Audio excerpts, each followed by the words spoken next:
Yes so आज हम लोग चालू करने जा रहे हैं chapter number 10 of science, that is all about light reflection and refraction.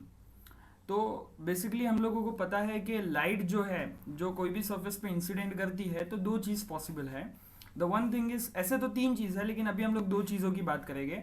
The one thing is reflection and another thing is refraction. Reflection का मतलब क्या होता है वो मैं आपको समझा दूँ। तो रिफ्लेक्शन मतलब क्या, कि कभी भी कोई सरफेस से, समझने की कोशिश करिएगा कि कभी भी कोई सरफेस से जब लाइट बाउंस बैक करके वापस चली जाती है तो उसको हम लोग बोलते हैं रिफ्लेक्शन। एंड जब भी कोई सरफेस से लाइट जो है अंदर पेनिट्रेट कर देती है तो उसको हम लोग बोलते हैं रिफ्रैक्शन। ओके, तो यहाँ पे कुछ कुछ पॉइंट्स में अंडरलाइन करा होगा, वो पॉइंट्स आपको समझने हैं, अंडरलाइन करते जाना है और मैं लाइन टू लाइन यहाँ पे पढ़ता जाऊँगा जो आप लोगों को देखना है। We see a variety of the object in the world around us. हम लोग वेराइटी ऑफ द ऑब्जेक्ट देखते हैं, हमारे आजू बाजू जितना भी है हम लोग देख पाते हैं। That is all because of the light. Okay, light के कारण हम लोग सारी चीज़ें देख पाते हैं। अगर आप आजू बाजू सब चीज़ आपको दिखती है जैसे कि चेयर हो, टेबल हो, फर्नीचर हो, टीवी हो, ये सब आप क्यों देख पाते हैं? बिकॉज इसमें से लाइट जो है वो आपकी आंखों तक जाती है। लाइट जो है वो ऑब्जेक्ट्स को मिलती है, इसलिए ये ऑब्जेक्ट्स को आप देख पाते हो। However, we are unable to see anything in a dark room. लेकिन अगर वही रूम जब डार्क हो तो आप कुछ भी नहीं देख पाओगे। On lighting up the room things are become visible. तो जब आप लोग लाइट चालू करते हो तो जो चीज़ें होती है वो आपको विजिबली दिखाई देती है। What makes the things visible? During the day the sunlight helps to see the object. Okay, तो सनलाइट के कारण हमको क्या दिखता है? ऑब्जेक्ट दिखाई देता है। An object reflects the light that falls on it. This reflected light and received by our eyes enable us to see the things. We are able to see through a transparent medium as light is transmitted through it. There are a number of the common wonderful phenomena associated with light such as image formation by the mirror. ये सारी चीज़ों की हम लोग chapter में बात करने वाले हैं। Image formation by the mirror, twinkling of stars, beautiful colors of the rainbow, bending of the light by a medium, and so on. A study of the properties of light help us to explore them. By observing the common optical phenomena around us, we conclude that light seems to travel in a straight line. तो जो light जो है वो किस तरह से travel होती है? It travels in a straight line. Okay, light हमेशा कैसे travel होती है? It travels in a straight line.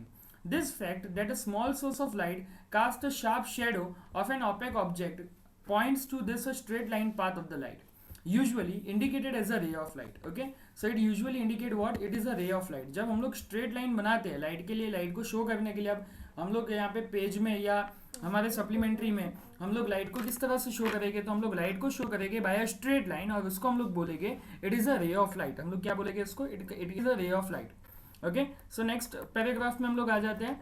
In this chapter we shall study the phenomena of reflection and refraction of light. तो ये चैप्टर में हम लोग रिफ्लेक्शन और रिफ्रैक्शन की बात करने वाले हैं।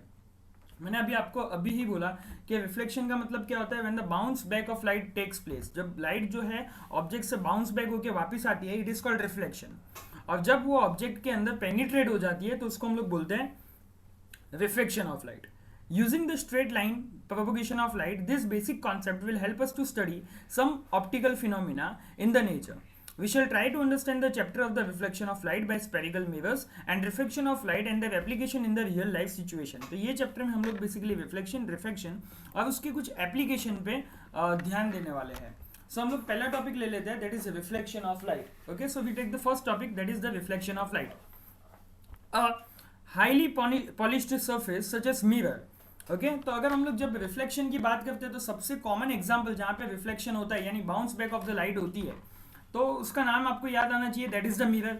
मिरर एक ऐसी चीज है जहाँ से लाइट जो है वो बाउंस बैक होकर वापस हमको मिलती है। A highly polish surface such as mirror reflects most of the light falling on it. You are already familiar with the laws of the reflection of light. Okay, हम लोगों ने लॉज पढ़े हुए हैं जो 8th स्टैंडर्ड में आते थे बेसिकली। वो कौन से लॉ थे? तो number 1, the angle of incidence is equal to the angle of reflection. ये आपको लिखना है, ये लॉज आपको पता होने चाहिए। जब आप रिफ्लेक्शन पढ़ते हो तो उसकी कुछ प्रॉपर्टीज होती है, उसकी कुछ कैरेक्टरिस्टिक्स होती है, वो आपको पता होना चाहिए। तो इसका पहला लॉ है angle of incidence is equal to angle of reflection, point number 1। And point number 2 is the incident ray normal to the mirror and at the point of incidence and the reflected ray all lie in the same plane. तो ये दो point आपको याद रखने हैं। Number 1, angle of incidence is equal to the angle of reflection, and number 2, the incident रे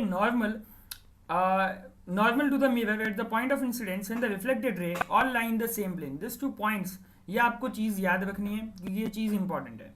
okay.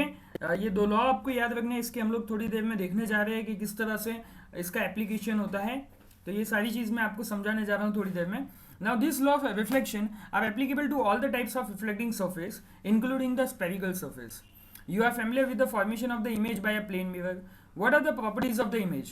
Image formed by a plane mirror is always virtual and erect. जब भी प्लेन मिरर की अगर हम लोग बात करेंगे तो प्लेन मिरर हमेशा कैसी इमेज देगी? It gives virtual and erect image. The size of the image is equal to object, और वहाँ पे इमेज की साइज और ऑब्जेक्ट की साइज एक जैसी होगी. The image formed is as far as behind the mirror as the object in front of it. तो जितना इमेज ऑब्जेक्ट या मिरर से दूर है उतना ही ऑब्जेक्ट जो होगा वो मिरर से दूर होगा, यानी दोनों इमेज और ऑब्जेक्ट मिरर से डिस्टेंस सेम होगा. Further the image is laterally inverted, यानी लेटरली इन्वर्टेड मतलब उसका राइट साइड लेफ्ट साइड हो जाएगा, यानी ऑब्जेक्ट का राइट साइड इमेज का लेफ्ट साइड होगा और ऑब्जेक्ट का लेफ्ट साइड इमेज का राइट साइड होगा. तो ये चीज़ होती है प्लेन मिरर में. इमेज कैसी मिलती है हमको? Virtual and erect. Okay, virtual and erect. Size of the image is equal to the size of the object. Image formed is far behind the mirror as the object is in front of it. Further the image is laterally inverted. तो ये चीज़ होती है इसमें. Next अगर हम लोग बात करें, the curved surface of the shining spoon could be considered as a curved mirror. आपने स्पून देखा होगा, शाइनिंग स्पून अगर आप लो, ओके, तो उसमें जो कर्व्ड सरफेस होता है वो किस तरह से एक्ट करेगा? It will act like a curved mirror. वो कर्व्ड मिरर की तरह एक्ट करेगा. The most commonly used type of the curved mirror is the spherical mirror. Okay, ये कर्व्ड मिरर हमको जनरली कहाँ से मिलता है? वो हमको मिलता है स्पेरिकल मिरर से. The reflecting surface of such mirror can be considered to form the part of the surface of the mirror. Such mirrors whose reflecting surfaces are spherical are called spherical mirror. We shall now study about the spherical mirror in detail. तो spherical mirror को अब हम लोग detail में पढ़ने जा रहे हैं. तो स्पेरिकल मिरर में क्या दिया हुआ है? The reflecting surface of the spherical mirror can B curved inwards और आउटवर्ड्स. तो जैसे कि आप यहाँ पे इमेज में देख पा रहे हो, ये देखिए इस तरह से कर्व्ड मिरर बनता है. आपका अगर स्पून का पार्ट भी लोगे, स्पून अगर आपने देखा हो स्पून का पार्ट भी इसी तरह से होता है. तो ये आपका क्या है? It is like a curved mirror. Okay, अब ये जो है this is a concave mirror and this is the convex mirror. दो तरह के मिरर आते हैं, कॉन्केव एंड कॉन्वेक्स. क्लियर? तो यहाँ पे हमको क्या देखना है? देखिए, A spherical mirror whose reflecting surface is curved inwards.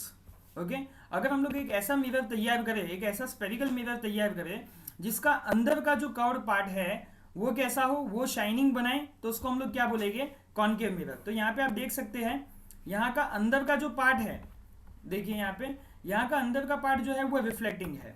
This part is reflecting. ये जो पार्ट है वो रिफ्लेक्टिंग है.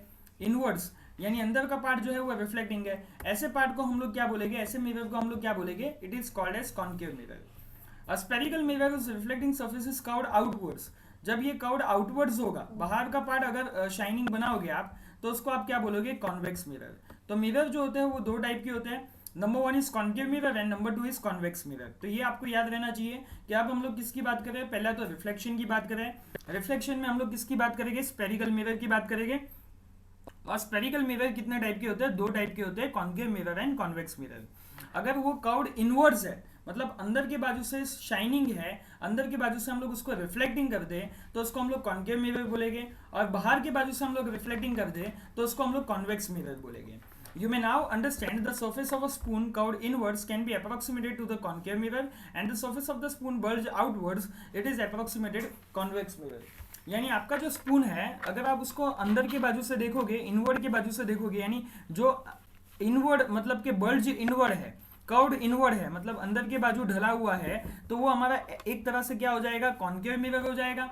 और उसको उल्टा करके अगर आप देखोगे तो वो बल्ज आउटवर्ड्स होगा, यानी वो बाहर की बाजू से थोड़ा आउटवर्ड निकला हुआ होगा, तो वो हमारा किस तरह से एक्ट करेगा? कॉन्वेक्स मिरर की तरह एक्ट करेगा. तो एक स्पून के अंदर अगर हम लोग सीधा स्पून पकड़ते हैं तो वो कॉन्केव मिरर होगा, और अगर उसको उल्टा पकड़ते हैं तो वो कॉन्वेक्स मिरर जैसा रिफ्लेक्ट कर सकता है, लेकिन वो शाइनिंग होना चाहिए. The spoon should be shining. Before we move further on the spherical mirror, we need to recognize and understand the meaning of the few terms. These terms are commonly used in the discussion about the spherical mirror. The center of the reflecting surface of the spherical mirror is called pole. तो यहाँ पे आप कुछ definition के terms हम लोग ले रहे हैं, ये सारे terms आपको याद रहने चाहिए. तो सबसे पहला हम लोग समझेंगे पोल. पोल का मतलब क्या? The centre of the reflecting surface of a spherical mirror is called pole. मतलब ये रिफ्लेक्टिंग सर्फेस बनाया हमने, इसका अगर हम लोग सेंटर पार्ट लेंगे, ओके, सेंटर पॉइंट लेंगे, मान लीजिए कि ये इसका सेंटर है, तो ये centre of the reflecting surface, इसको हम लोग क्या बोल देंगे, it is called a pole. Okay, pole को हम लोग डिनोट करेंगे by capital letter P। Okay, next, the reflecting surface of a spherical mirror forms a part of the sphere, the sphere as a centre. जैसे कि हम लोगों ने बोला कि ये जो मिरर है, ओके, मिरर आप लोगों को सबको पता होता है मिरर कैसा होता है। Mirror is a part, the curved mirror is a part of the spherical shell. ये स्फेरिकल मिरर का क्या होगा, एक पार्ट होगा। और स्फेरिकल मिरर मतलब क्या हो गया कि वो भी एक शेल है, एक स्पीयर है, तो स्पीयर का भी सेंटर होता है, और वो स्पीयर के सेंटर को हम लोग बोलेंगे centre of curvature of the mirror, which is represented by letter C।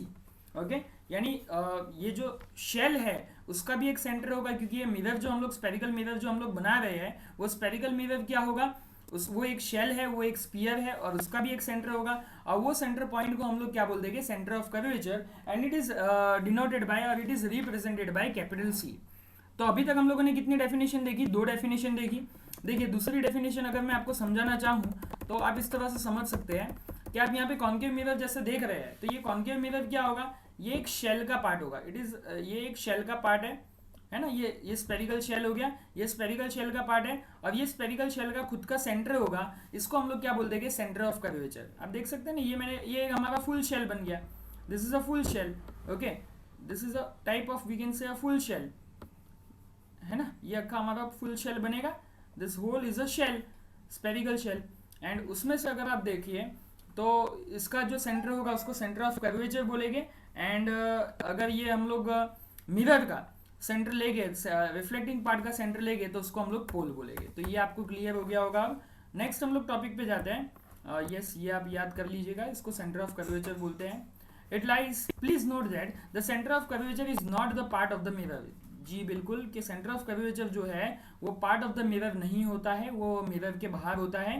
Pole is a part of the mirror, but centre of the curvature is not the part of the mirror. It lies outside the reflecting surface, वो हमेशा reflecting surface के बाहर बनता है। The center of curvature of concave mirror lies in front of it. However, it lies behind the mirror in case of the convex mirror. ये हम लोग बाद में बात करेंगे। Next, the radius of the sphere. तो अभी जो हम लोगों ने स्पीयर की बात की, उसका जो रेडियस होगा उसको हम लोग क्या बोलेंगे, radius of curvature of the mirror, and it is represented by capital letter R। उसको हम लोग किस तरह से नोट करेंगे, capital letter R। Okay, you may note that the distance PC is equal to radius of curvature. And now यहाँ पे एक और डेफिनेशन आ रही है, a straight line passing through the pole and center of curvature of a spherical mirror is called principal axis। तो यहाँ पे एक और डेफिनेशन आप अंडरलाइन कर लीजिए, प्रिंसिपल एक्सिस। प्रिंसिपल एक्सिस क्या बोलती है कि it is a straight line, it is a straight line passing through the pole and centre of curvature. मतलब पोल और सेंटर ऑफ कर्वेचर से एक स्ट्रेट लाइन जब पास होगी उसको अपने क्या बोलेंगे, उसको अपने बोलेंगे प्रिंसिपल एक्सिस।